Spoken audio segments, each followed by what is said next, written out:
Hello everyone.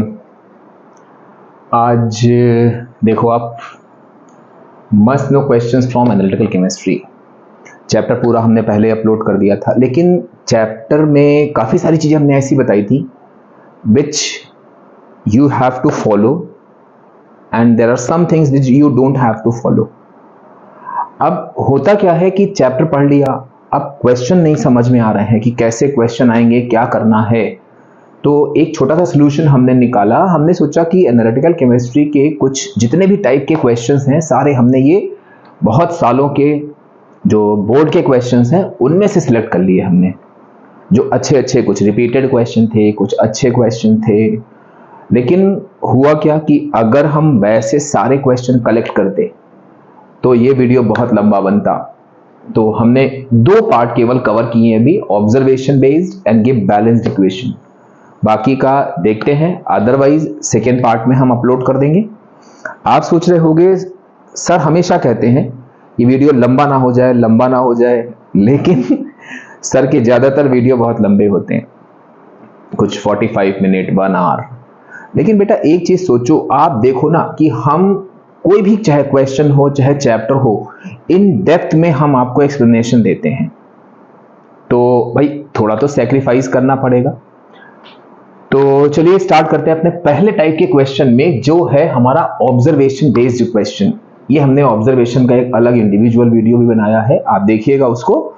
उसमें हमने कुछ चीजें बताई थी कि आप जब ऑब्जर्वेशन वाले क्वेश्चंस को अटेम्प्ट करना तो आपको क्या चीज ध्यान रखनी है। Observation means what you are able to see in terms of colour and in terms of smell, बस। बाकी कुछ भी नहीं लिखना है। क्या चीज नहीं करनी है वो आप जानते हो, मेरे आपने वीडियोस देखे होंगे। हम जो चीज नहीं करनी होती किसी भी टाइप के क्वेश्चन में वो हम बताते ही नहीं है, कि कभी सुन लिया या कभी लिखा हुआ देखा तो आपके दिमाग में वो चीज आ जाती है। इसलिए हम सिर्फ उन चीजों पर फोकस करते हैं कि आपको क्या करना है, बस। तो फर्स्ट है ऑब्जर्वेशन बेस्ड क्वेश्चन, जिसमें हम देखेंगे कि जो भी चीज हमें दिखाई दे रही है, विजिबल चेंज कोई भी दिखाई दे रहा है इन टर्म्स ऑफ कलर और इन terms of smell. Smell basically हम लोग गैसेस वगैरह में लेते हैं। तो पहला क्वेश्चन हमारा जो एनालिटिकल केमिस्ट्री से हमने निकाला है वो ये है, और सारे क्वेश्चन बोर्ड के आए हुए हैं। वो ये कह रहा है कि state your observation when ammonium hydroxide is added drop by drop, ध्यान दीजिएगा, and then in excess in each of the following solution, copper sulphate and zinc sulphate. तो आपने अगर मेरा पहला वाला पार्ट देखा होगा तो उसमें हमने आपसे कहा था कि बेटा जब आप टेबल याद करोगे तो जितने भी कलर दिए उनके आगे पीपीटी ऐड कर लो। ये ना सोचना बुक गंदी हो जाएगी, किसी भी पेन से, ब्लू पेन से, रेड पेन से, जो भी कलर दिए हैं वो पीपीटी के कलर हैं, तो वहां पे आप पीपीटी जरूर लिखोगे, जैसे white PPT, dirty green PPT, gelatinous white PPT, इस टाइप से। तो वहां पर क्या है कि, और हमने कहा था कि जब भी आप अपना आंसर लिखोगे तो विद एक्सेस जरूर लिखोगे। क्यों? क्योंकि क्वेश्चन आया, मान लीजिए ये क्वेश्चन आया है कि drop by drop and then in excess, तो कोई प्रॉब्लम नहीं कि भाई हमें एक्सेस में लिखना है। लेकिन कभी कभी क्वेश्चन ऐसे आता है कि state your observation when sodium hydroxide या ammonium hydroxide is added to copper sulphate, तो बच्चे ने लिख दिया कि पेल ब्लू पीपीटी फॉर्म्ड। लेकिन अक्सर क्वेश्चन आता है कि इन एक्सेस, तो अगर आपने इन कॉपर सल्फेट में NaOH या NH4OH ऐड किया, आपने लिख दिया पेल ब्लू पीपीटी फॉर्म्ड, कोई बात नहीं।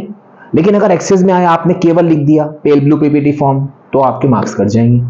तो इसीलिए हमने आपको शुरुआत में ही बोला था कि वेदर आस्क्ड और नॉट, आप सॉल्युबिलिटी के साथ आंसर लिखोगे। तो हम अपने पहले क्वेश्चन पे आते हैं। टेबल तो आपको याद ही हो गई होगी। अब हम देखते हैं कि हमने कॉपर सल्फेट में डाला है अमोनियम हाइड्रोक्साइड, जिसमें हम लोग देखते क्या है कि हमको मिलता है पेल ब्लू पीपीटी। हम पहले पीपीटी का ओरिजिनल कलर लिखेंगे, उसके बाद उसकी सॉल्युबिलिटी लिखेंगे। बच्चा यहां लिखता है पेल ब्लू सॉल्युबल पीपीटी, बेटा ये गलती मत करना। पहले आप पीपीटी का कलर लिखोगे फिर सॉल्युबिलिटी लिखोगे, मींस कैसे कि सॉल्युबल इन एक्सेस। अब दूसरी बात यहां पर आती है कि अगर कोई पीपीटी सॉल्युबल हो गया है तो वो सॉल्यूशन फॉर्म कर लेगा, तो जो नेक्स्ट वाला कलर होगा उसके संग आप सॉल्यूशन ऐड करोगे। अगर कोई कलरलेस है तब भी आप लिखोगे कलरलेस सॉल्यूशन फॉर्म्ड।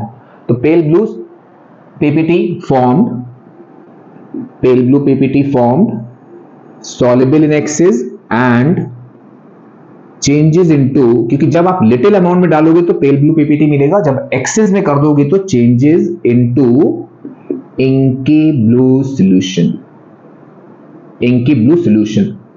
बेटा ध्यान रखना है आपको कि आप पेल ब्लू के संग पीपीटी लगाओगे, क्योंकि आप टेबल में देखो केवल पेल ब्लू लिखा हुआ है, पीपीटी लगाओगे। दूसरी बात, पीपीटी सॉल्युबल है वो जरूर लिखोगे, और सॉल्युबल होने के बाद कोई भी पीपीटी सॉल्यूशन बन जाता है तो आपका हो गया पेल blue PPT formed which is soluble in excess and changes into inky blue solution. सारे बोर्ड के आए हुए क्वेश्चन है। अब सेकंड कह रहे हैं जिंक सल्फेट सॉल्यूशन, तो आप यहां भी देखोगे। अच्छा, एक चीज और अगर आपको ध्यान ना हो तो एक बार फिर से रिमाइंड करा दें हम आपको, बस यही पुराना रिवाइंड कराने के चक्कर में मेरे वीडियो लंबे हो जाते हैं। Zinc sulphate, white, gelatinous white, curdy white, milky white, आपको देखोगे बहुत सारे व्हाइट मिलेंगे अलग अलग, कोई प्रॉब्लम नहीं है, आप सिर्फ व्हाइट पीपीटी लिख दो बट अलोंग विद सॉल्युबिलिटी, ये चीज आपको ध्यान रखनी है। तो आपने यहां पे मान लीजिए जिलेटिनियस व्हाइट नहीं लिखा, केवल लिख दिया white PPT formed, white PPT formed, same pattern है। आप देखो कोई पैटर्न में चेंज नहीं होगा। अब जिंक के संग NH4OH भी सॉल्युबल होता है, तो आप क्या लिखोगे यहां पे, सॉल्युबल इन एक्सेस। अब सॉल्युबल हुआ तो इट विल फॉर्म सॉल्यूशन, कौन सा, colourless solution, and changes into colourless solution, colourless solution.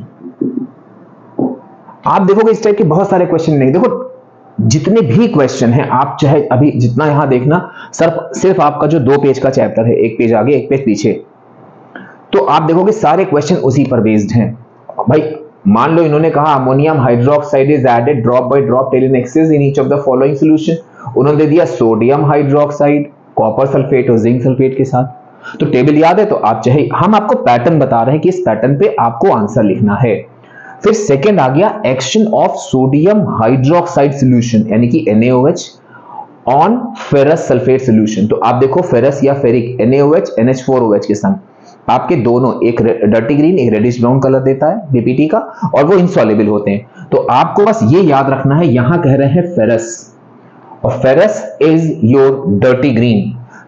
ऐसा करते हैं कि आंसर के लिए हम कलर जरा चेंज कर देते हैं, तो आपको ध्यान रहेगा यहां पर क्या होगा कि डर्टी ग्रीन फेरस है, आप ध्यान रखना बेटा, डर्टी ग्रीन पीपीटी फॉर्म्ड। अब देखो यहां पर नहीं पूछा गया, लेकिन आप सॉल्युबिलिटी के साथ लिख दो, क्योंकि अगर सॉल्युबल एक्सेस में पूछा गया, एक्सेस में नहीं पूछा गया है, इतना भी आपका काम चल जाएगा। लेकिन हमने कहा आप एक आदत बना लो बस, कि whatever it may be the color of PPT, you will write your answer along with solubility। तो जब एक्सेस में पूछा जाए कभी गलत नहीं हो, क्योंकि आपको याद होगा कि अरे हमको तो solubility के साथ आंसर लिखना है। Dirty green PPT formed which is insoluble in excess, insoluble in excess। अब बेटा ध्यान रखना, यहां पर मत लगा देना कि dirty green insoluble PPT formed, इस पे मार्क्स काटे हैं हम लोग, डिडक्ट किए हैं हम लोगों ने, इसलिए हम आपको बता रहे हैं। तो यहां पर क्या होगा, dirty green PPT formed which is insoluble in excess, या आप कॉमा करके भी दे सकते हो कि insoluble in excess। तो ये हो गया आपका पीपीटी का कलर, ये हो गई उसकी solubility की, whether it is soluble और insoluble। फिर कह रहे हैं when excess of ammonia solution। अच्छा हाँ, अब एक चीज यहां पर आती है, आप देखोगे यहां पर उन्होंने दिया है क्वेश्चन में आपका अमोनिया सॉल्यूशन, और यहां दिया है लिक्कर अमोनिया। तो अमोनिया का चैप्टर जब आप देखोगे मेरा, तो आप देखोगे कि वहां पर ये सारी चीजें आपको हमने डिटेल में समझाई हैं। एक्चुअल में होता क्या है, बच्चा यहां थोड़ा कंफ्यूज होता है, उसको ये तो लगता है कि अरे लेड नाइट्रेट है, मैग्नीशियम क्लोराइड है, लेकिन वो तो हम लोगों ने NaOH या NH4OH के साथ पढ़ा था। तो what is this ammonia solution, what is this liquor ammonia. अब आप देखो अमोनिया सॉल्यूशन मींस आप अमोनिया को वाटर में मिलाओगे, ये अमोनिया में बहुत डिटेल में हमने एक्सप्लेन किया। तो आपका क्या बन गया, NH4OH। अब देखो एक्वस सॉल्यूशन ऑफ अमोनिया यानी कि NH4OH हुआ। अब उन्होंने क्या कहा, उन्होंने डायरेक्ट NaOH नहीं, NH4OH नहीं ऐड किया, उन्होंने बोल दिया अमोनिया सोल्यूशन। और ये दिस अमोनिया सोल्यूशन यानी कि NH4OH is also called liquor ammonia. Ammonia में ये बहुत डिटेल में हमने एक्सप्लेन किया है लिक्कर अमोनिया, क्योंकि वहां पे इनके यूजेस बहुत इंपॉर्टेंट है, लिक्कर अमोनिया और लिक्विड अमोनिया के। तो अब आ गया यहाँ पे when excess of ammonia solution यानी कि NH4OH is added to aqueous solution of lead nitrate. अब देखो यहां भी लेड में आपका व्हाइट पीपीटी आएगा, लेकिन वो भी सॉल्युबल इन एक्सेस होगा व्हिच इज, तो यहां पे क्या होगा आपका, हमने क्या कहा आपसे कि आप व्हाइट के संग कर्डी, मिल्की, डल्टी कुछ भी मत ऐड करो, केवल क्या करो आप व्हाइट पीपीटी लिख दो बट अलोंग विद सॉल्युबिलिटी। तो यहां क्या आ गया आपका व्हाइट पीपीटी फॉर्म। अब पीपीटी व्हाइट फॉर्म हो रहा है, सॉल्युबल है एक्सेस में, तो soluble in excess, soluble in excess, और जब वो सॉल्युबल हुआ तो सॉल्यूशन फॉर्म कर लेगा, और यहां भी आपका लेड वाला सॉल्ट जो है वो इन कलरलेस सॉल्यूशन फॉर्म करता है। Soluble in excess and colourless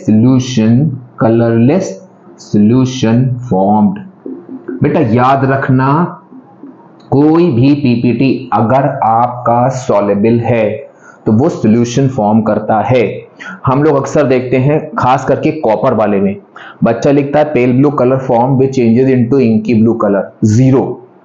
PPT must है, सॉल्युबल है, तो आपका वहां पे सॉल्यूशन मस्ट है टर्म। तो ये हो गया हम लोग का नेक्स्ट। अब आते हैं लिक्कर अमोनिया। अगेन जब आपको ये चीज मालूम है तो liquor ammonia means NH4OH is added to magnesium chloride, magnesium insoluble होता है, तो कोई प्रॉब्लम नहीं आएगी, आपका पीपीटी व्हाइट ही होगा। White PPT form which is insoluble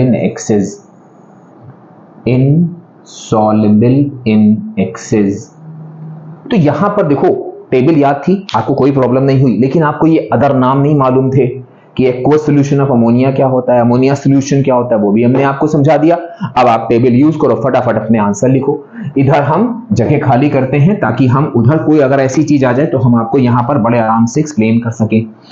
तो अब हम आते हैं अपने नेक्स्ट क्वेश्चन पे। कह रहे हैं sodium hydroxide is added to calcium nitrate. ये तो आपने देखा होगा, बिल्कुल सबसे पहला ही दिया हुआ NaOH with calcium salts. Calcium salts के संग आपका अगेन व्हाइट पीपीटी बनेगा which is almost insoluble, almost is the key term here. तो यहां क्या होगा आपका white PPT formed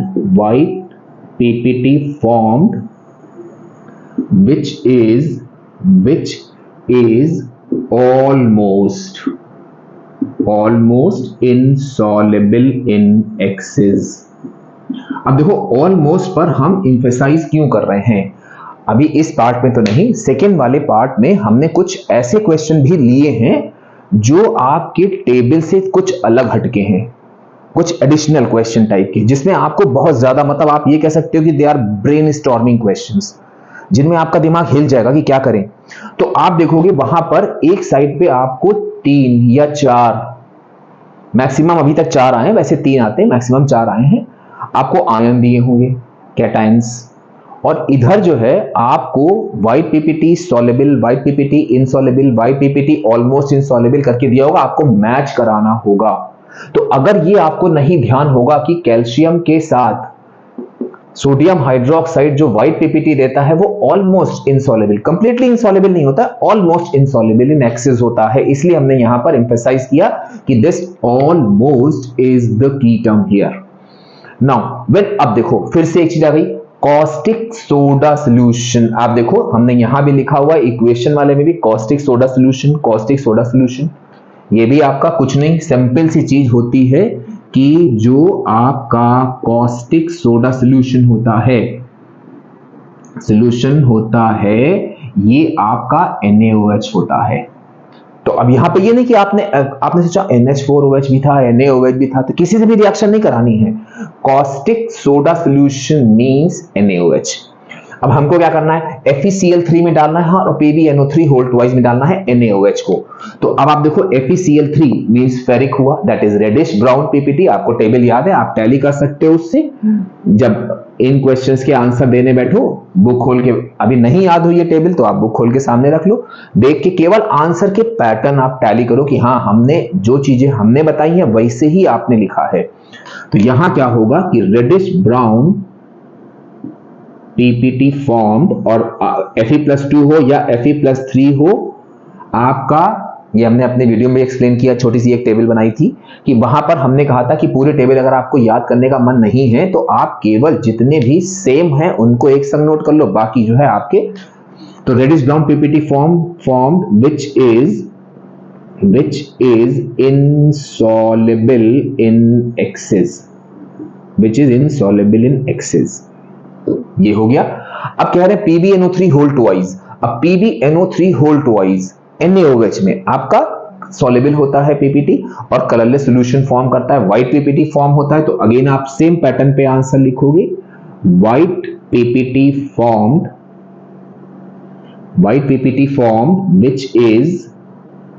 which is soluble in excess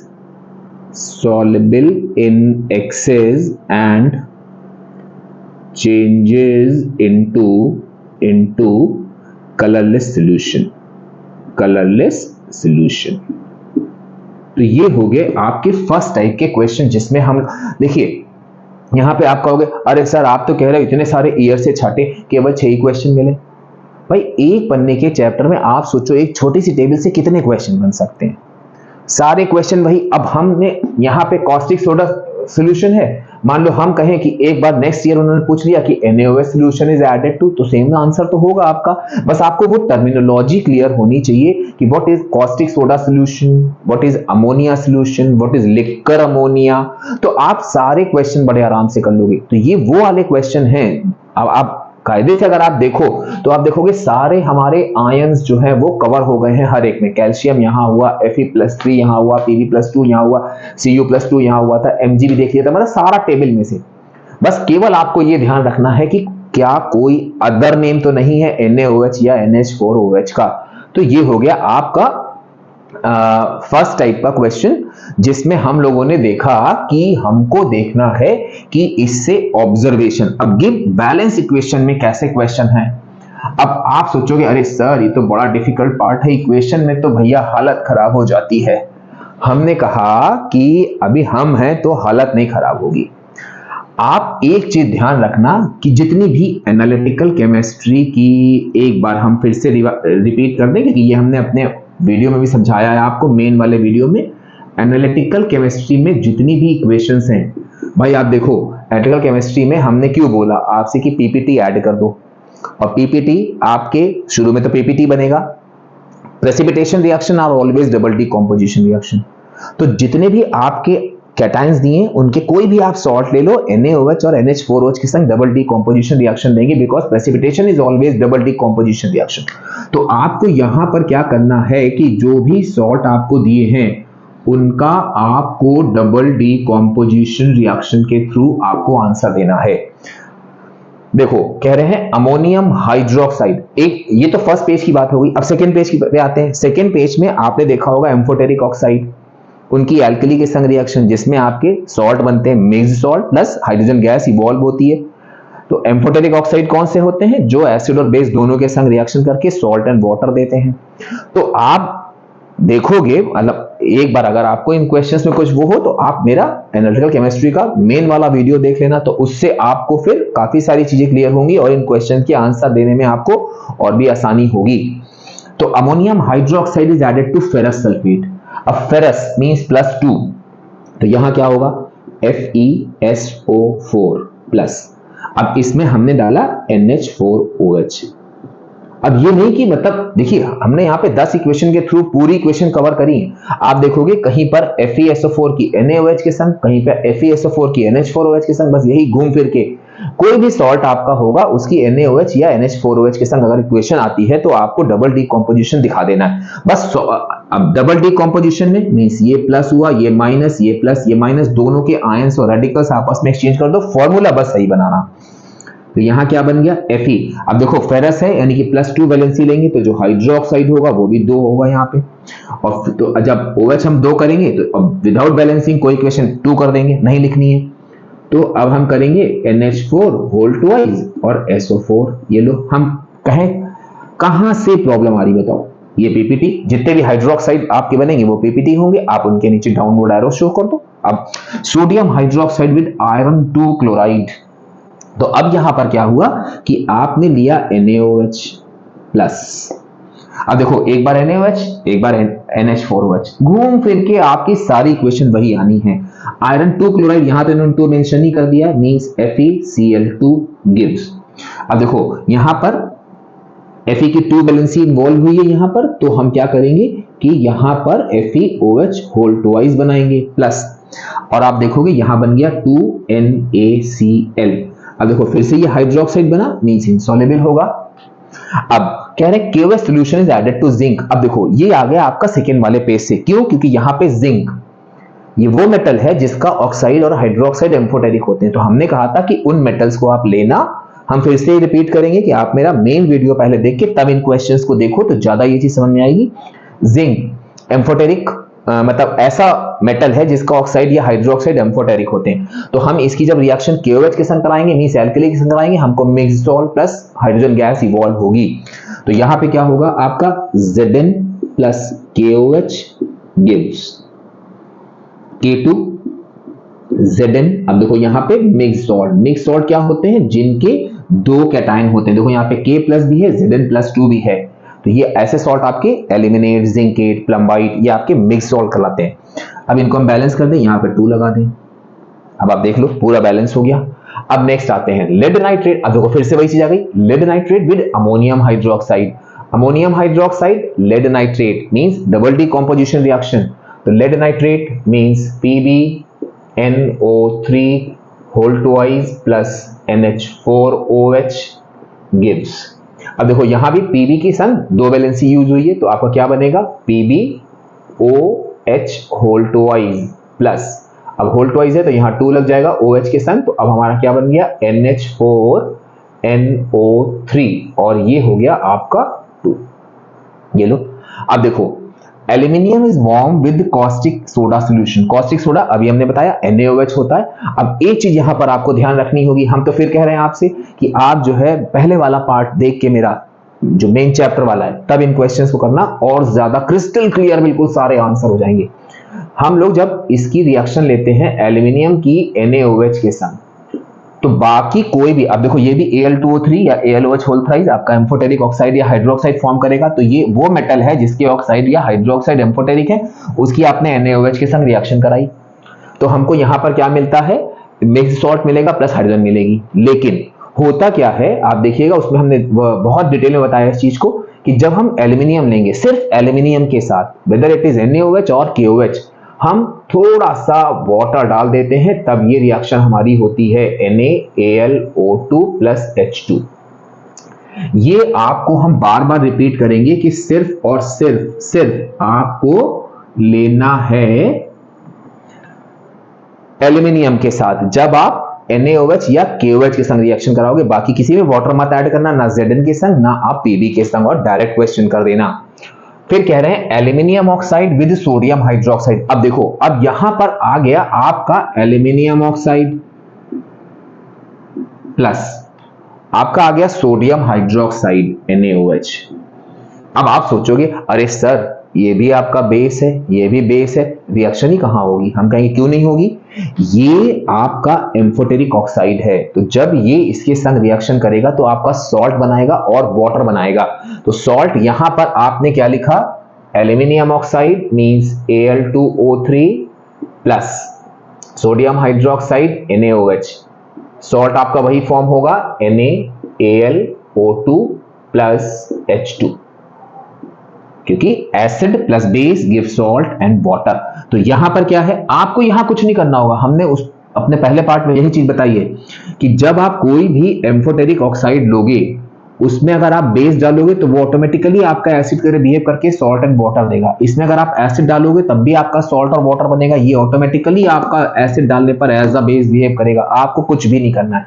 अब हम इस इक्वेशन को बैलेंस कर देते हैं, ये लो, तो ये हो गया हम लोग नेक्स्ट इक्वेशन। अब कह रहे हैं, अब देखो फिर से वही चीज आ गई कि जिंक ऑक्साइड विद NaOH। अब देखो ये भी आपका जिंक सेम, अब देखो एक ईयर में ये पूछ लिया, एक ईयर में ये पूछ लिया, तो अब आपने देखो यहां भी क्या है, जिंक ऑक्साइड एम्फोटेरिक होगा, उसमें हम एल्कली डालेंगे, हमारा सॉल्ट और वाटर बनेगा। हम लोग इसको भी वहां कर लेंगे कि ZnO प्लस NaOH। बस ये ध्यान रखना है कि आपको सॉल्ट, जब भी आप एल्कली कोई भी एम्फोटेरिक ऑक्साइड वाला मेटल लोगे या आप एम्फोटेरिक ऑक्साइड लोगे, सॉल्ट आपके मिक्स्ड ही बनेंगे। तो यहां क्या बनेगा, Na2ZnO2 प्लस H2O। बस ये गलती हो जाती है बच्चों से, और लेकिन हमारे बच्चे नहीं करेंगे, हमको मालूम है। फिर aluminium oxide with potassium hydroxide. अब देखो aluminium oxide AlOH whole thrice plus potassium hydroxide. अब आप फिर से देखो, ये आपका बेस हुआ, लेकिन मतलब एम्फोटेरिक ऑक्साइड हुआ, और ये आपका KOH हुआ, यानी कि एल्कली। तो यहां पे क्या होगा, ये एज अ एसिड बिहेव करेगा, acid plus base give salt and water. तो आपका क्या बनेगा यहां पे कि AlOH whole thrice plus KOH। अब देखो यही है ना, आप सोचोगे सर कह रहे थे इतने लंबे सालों से हमने क्वेश्चन निकाले हैं, लेकिन केवल 10 क्वेश्चन में खत्म कर दिया। अब देखो ना, ऐसे क्वेश्चन तो आए रिपीट हो के, केवल बस कुछ स्लाइड चेंज कर दिया, यहाँ पे जिंक ऑक्साइड ले लिया था, यहाँ एल्यूमिनियम हाइड्रोक्साइड ले लिया, यहाँ NaOH ले लिया, यहाँ KOH ले लिया, लेकिन आपको बेसिक फंडा मालूम है तो आप बड़े आराम से इसके आंसर दे लोगे। अब यहाँ पे क्या होगा, KAlO2 प्लस H2O, और ये हो गया आपका 2, हो गई सिंपल सी बैलेंसिंग। अब इस क्वेश्चन पे जरा आप ध्यान दो, ये हमने मतलब ऐसे क्वेश्चन जो है ये यहां से आया है, ये आपके स्टडी ऑफ कंपाउंड से भी आता है, और सॉल्ट का तो 5 नंबर का ये क्वेश्चन है, इसीलिए हमने इसका एक सेपरेट वीडियो बना दिया है कि how following conversions takes place type of questions. उसमें बहुत सारे कन्वर्जन बेस्ड हमने क्वेश्चन लिए, तो ये एनालिटिकल केमिस्ट्री का एक ईयर में पूछा गया था, तो हमने इसको यहां निकाल लिया। अब कह रहे हैं कि आपको बनाना है ZnNO3 होल ट्वाइस से ZnOH होल ट्वाइस। अब देखो इस Zn के संग OH कब लगेगा, जब इसकी रिएक्शन आप NaOH या NH4OH के संग कराओगे, और ये Zn+2 नाइट्रेट सॉल्युबल है, मतलब कि ये जिंक का सॉल्युबल सॉल्ट है। एनालिटिकल केमिस्ट्री कहती है ये कि जो भी आपके आयंस दे रखे हैं, कैटायंस दे रखे हैं, उनके कोई भी सॉल्युबल सॉल्ट की NaOH और NH4OH के संग रिएक्शन करानी है, डबल डिकम्पोजिशन होगी। आपने क्या किया, कुछ ना किया, सिर्फ NaOH कर दिया, तो ZnOH होल ट्वाइस। अब देखो यहाँ पे Zn के संग 2 वैलेंसी लगी हुई है, तो हम यहाँ पर 2 लगाएंगे, और फिर प्लस हम क्या कर देंगे 2NaNO3। तो ये फाइनल इक्वेशन हमारी बन गई। How following conversion can be carried out वाले टाइप के क्वेश्चन से, क्या कि ZnNO3 whole twice plus NaOH gives ZnOH whole twice plus 2NaNO3। बहुत सिंपल क्वेश्चंस हैं। अब कह रहे हैं caustic soda solution is added to, अब देखो ये 2 पार्ट में, 2 नंबर का क्वेश्चन 2 पार्ट में दे दिया। Caustic soda solution is added to FeCl3 and PbNO3 whole twice. तो अब आप देखो, अभी हमने आपको बताया कि कॉस्टिक सोडा सॉल्यूशन आपका सिंपल क्या होता है, वेरी गुड, आपने कहा NaOH। हमने कहा बस हमें क्या करना है कि Fe+3 की इसका सॉल्यूशन हम इधर निकाल लेते हैं, यहां ले लेते हैं, तो ये हुआ आपका FeCl3 प्लस। आपको करना क्या है, कॉस्टिक यानी कि NaOH ऐड किया है। अब एक चीज आपको ध्यान रखनी है, यहां पे Fe की +3 वैलेंसी यूज हुई है, तो यहां पे जो हमारा हाइड्रोक्साइड बनेगा वो भी आपका होल थ्राइस होगा प्लस।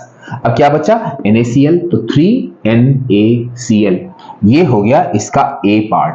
अब हम जरा B पार्ट की बात करें। अब देखो यहाँ पे लेड ले लिया इन्होंने Pb। अब आपको ध्यान देना है कि जो सॉल्ट लिया है उस सॉल्ट के संग कौन सी वैलेंसी यूज हुई है, बस। तो आपने यहां क्या किया, Pb लिया और 2 वैलेंसी यूज हुई है, तो OH whole twice plus Na और NO3, तो यहां क्या बन गया आपका NaNO3, और वैलेंसी 2 यूज होती तो इसको 2 से बैलेंस कर दो आप। तो ये अभी आपने देखे हमने कवर किए हैं सिर्फ। बहुत जल्दी हम आपको सेकेंड पार्ट ही लेके देंगे, ताकि आपको एक चैप्टर जो 2 पन्ने का है वो पूरा चैप्टर भी आप फर्स्ट पार्ट देखो मेरा, उसके बाद ये 2 पार्ट्स में हम डिवाइड करेंगे इसको, क्योंकि बहुत लंबा हो जाता। 2 पार्ट्स में डिवाइड करेंगे, जिसमें एक में हमने केवल अभी 2 टाइप के, अभी हमारा how following convergence can be carried out वो तो हो चुका, और गिव बैलेंस इक्वेशन हो गई। अब हम लोग का बचता क्या है, आइडेंटिफिकेशन ऑफ कैटायंस, बहुत इंपॉर्टेंट क्वेश्चन, 3 नंबर का इंडिविजुअल क्वेश्चन आता है, और differentiate between following pair of compound, ये तो 5 नंबर का पूरा क्वेश्चन आता है। तो 2 टाइप की है, और कुछ एडिशनल क्वेश्चन के साथ बहुत जल्द हम आपसे मिलेंगे। तब तक आप इसको एंजॉय करो। और हाँ, एक बात हम फिर से बोलेंगे कि अगर आपने इसका पहला पार्ट नहीं देखा है तो आप पहले पार्ट को देखो, पूरा ढंग से नोट्स बनाओ, एक एक चीज कायदे से नोट करो, उसके बाद इन क्वेश्चंस के सॉल्यूशन, पहले आप क्वेश्चन नोट करके सॉल्यूशन अपने आप लिखो, फिर आप टैली कर लो। तो नेक्स्ट वीडियो में बहुत जल्द आपसे मुलाकात होगी। Till then bye bye.